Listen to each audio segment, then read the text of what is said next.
মায়ের গয়না তেমন হয় না কেনা। পুজোয় ওই একটা ভালো শাড়ি, বছরে একবার খালি ঘুরতে যাওয়া, তাও দীঘা কি পুরী। তরকারি ভাতে চলে যায় ঠিক আমাদের প্রতিদিন। একদিন ঘরে মাংস আসে, সেটা রবিবার দিন। সারাটা বছর এলোমেলো অগোছালো ঘর বাড়ি। অতিথি আসবে শুনলেই ঘর গোছানোর তড়িঘড়ি।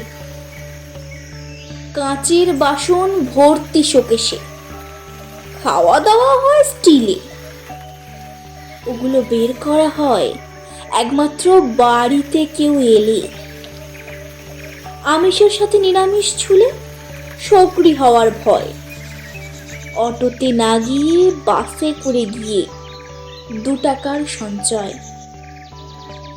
একটু বেলার দিকে বাজারে যাওয়া, সকালে আগুন দর, ঘুরিয়ে ফিরিয়ে কাতলা, ট্যাংরা, ভোলা বা শঙ্কর।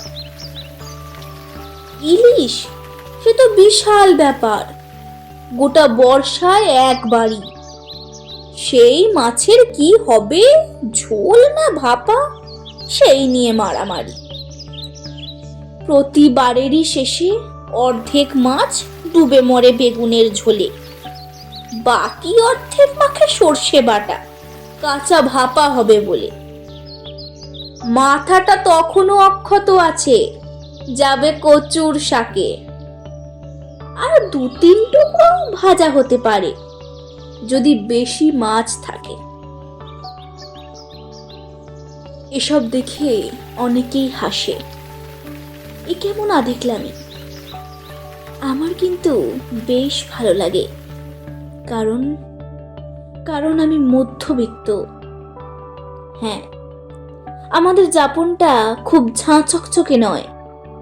বাজে খরচ করতে আমাদের হয়তো খানিকটা মায়া হয়। জন্মদিনে রেস্টুরেন্টে হয় না পার্টি করা। খুব সাদামাটা জীবনটা আছে অনেক অভিযোগে ভরা।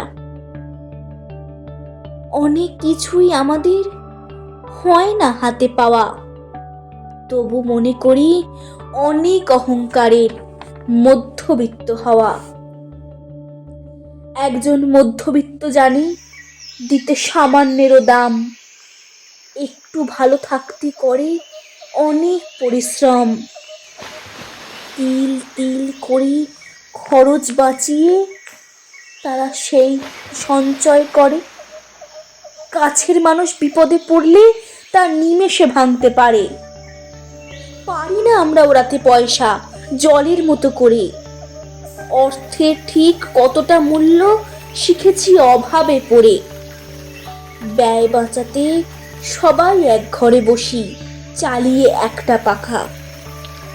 অপচয় করা বড় অন্যায়, জীবনের থেকে শেখা।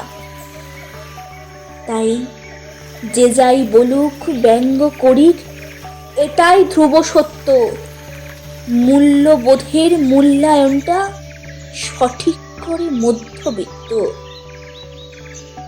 অনেক কিছুই আমাদের হয়তো হয় না হাতে পাওয়া, তবু মনে করি অনেক অহংকারের মধ্যবিত্ত হওয়া।